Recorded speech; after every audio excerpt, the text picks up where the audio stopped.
We are going to go to Josh Bernstein, hopefully. The great Josh Bernstein. And we are going to see if he is there on the old Skip Skype. The old Skip Skype. Let's see here. Where would he be? Where would he be? You know, Arizona, they are... Arizona's like the hotbed for this COVID stuff. So maybe Josh has got the COVID-19. I doubt it. It is just such a mess with COVID-19. COVID-19. If I never hear that term ever again, I will be terribly, terribly sad not to hear that anymore. I got my blue shirt on today, my blue Hawaiian shirt. Oh, we're getting a call. We're getting a call from the, ironically, I think from Josh Bernstein. I think that's who's on the phone. Josh, can you hear me? Hey, look at that. Doing? Hey, what's up, sir? I was just calling you on Skype. I'm glad that you called me on the phone. Yeah, I'm sorry. I'm not at home. Hey, that's fine. You're on the road. I'm on the road again. Hey, at least you don't have the COVID-19. Be glad of that. Hey, I haven't worn a mask since ever. Literally never. The only time I wear a mask is when I clean my cat box because it's disgusting. I 3 minutes, and that's about it. You know, Saturday we went and covered the very first combat sports event to be held in Kansas since the lockdown took place, and the state athletic commission made everybody wear masks, and it was hot as balls in there, and halfway through everybody just kind of took the masks off. Yeah, I bet. So, you know, the mask thing is it's ridiculous. It truly, truly is ridiculous. It's bad for your health, as we've all discussed. Yes. Before. So Josh Bernstein joins us today. He's out on the road. He is making things happen. And one of the things that is also happening is Joe Biden wants to defund the police or not. Is he with the rioters or is he with the cops? It's a strange deal. President Trump immediately ended a press conference recently talking about the violent rioters on Monday by walking out of the front door of the White House and walking across the street to a church that law enforcement officials say he was deliberately burned last night by violent extremists. So what do you make of this Joe Biden thing where he sometimes is with the rioters, he's sometimes with the cops? He didn't go to George Floyd's funeral, but he supposedly met with the family by themselves. I'm like, if you could meet with the family, why can't you go to the funeral? Yeah, really. Well, running for president. I mean, he's not running. There's people that are behind the scenes that are controlling that campaign. Yes. That are very, very, very far left, and there are a lot of Bernie Sanders supporters. So they figure, because Joe doesn't even know, what day of the week it is, they can take advantage of him, and they can run his campaign and tell him what to do. So he will not be picking his VP choice. No. The campaign will. This is a very odd situation that, we find ourselves in. But I will say this. I hope they continue this push to defund the police, because if you look at the YouthGov poll, 80% of Americans do not want to defund the police, and 67%, all they want to do is do some certain adjustments like ban knees on the back and knees on the neck and things like that, which totally makes a lot of sense.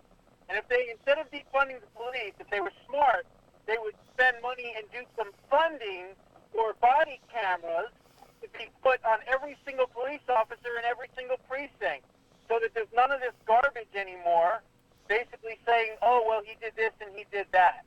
But I put out a video today, and the title of the video was, do some Black Lives matter more than other Black lives? That was the title of the video. And what I talk about is the fact that because of George Floyd's murder, there was at least 18 murders on May 31st in one single day in the city of Chicago. It was all black-on-black crime, and in total, over that weekend, there was 25 murders. Now remember, Floyd was murdered on Memorial Day on May 25th.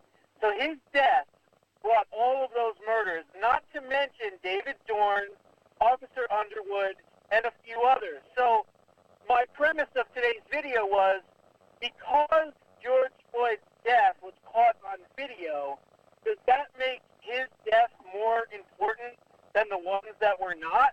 I mean, you've got heads of state, presidents, and celebrities that have done wonderful things for humanity, having, 3 and 4, processions and memorial services. This guy has been a common thug, let's face it, with a criminal record his whole life, and he's being treated like a head of state. I'm sick of it, and I know most Americans are sick of it as well. We have got Josh Bernstein with us today. He joins us live here in our broadcast, coast to coast and border to border on iHeartRadio, and he joins us live here on our big program. So, Josh, this defund the police thing, I think, is absolutely ridiculous.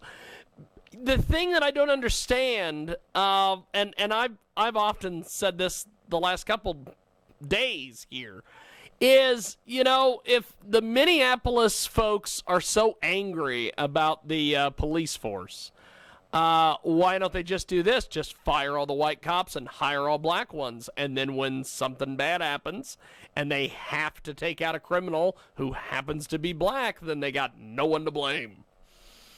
Is that bad of me to say that? No, not at all. I mean, look, I think that makes a lot of sense, based on what their rationale is, which is zero rationale.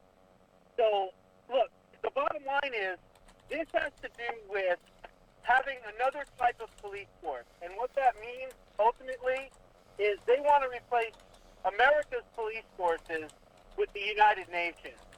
They want a global governance to come in and supersede our police force. All I can tell you is this. It is a losing issue at the polls. The American people, even Democrats, I mean, they did a man on the street from Fox News in deep blue New York, and even most of the black people that they talked to said, man, we don't want to defund the police. I mean, they were like, no, we don't want to defund the police. We just want some changes here and there. So this movement to defund the police is a political suicide for the Democrats, and I'm loving it. I mean, I'm McDonald's all day long, man. I'm loving it because it's helping President That's Trump awesome. in a way that he probably couldn't have done before.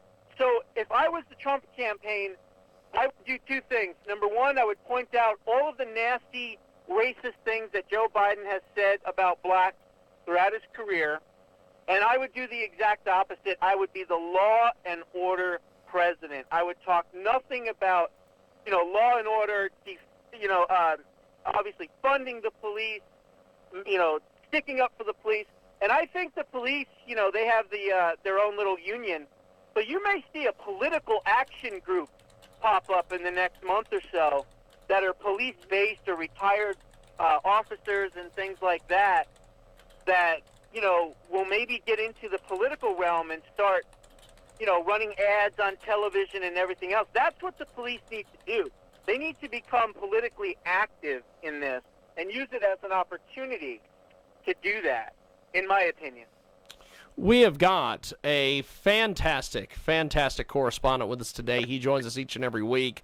Josh Bernstein is with us. The Josh Bernstein Show, you can find him on Patreon, and you can also find him on YouTube as well and some of these other places. Josh, what do you make of some of these folks that have the left has been screaming and yelling about? They've been making fun of Trump in the bunker. The thing that gets me is that if the script was reversed and it was a bunch of crazy right-wing conservatives in Washington when Obama was president, they'd put Obama in the bunker because that's what the Secret Service does. They're supposed to protect the president. I know. It's amazing, isn't it? All you're seeing here is the result of non-education. It's known as selective moral outrage. Yes. Something, again, that I talked about. That with this selective moral outrage, they're using this man's death to push a political and ideological agenda, basically. And they're trying to hurt President Trump. But what they don't understand is that the majority of the American people are smart. The majority of the American people don't want to throw the baby out with the bathwater. And they understand that, yes, a few tweaks, maybe banning knees and maybe, getting all the cameras to be there, and also, of course, maybe some type of warning system for problematic officers before they become a problem. Those are the types of things that make sense. So Republicans have a golden opportunity here to not only paint the left as the extremists that they are, but then counter them with good, solid measures to show that they care and that they want to solve this issue once and for all. So I think it's a great opportunity if it's handled the right way.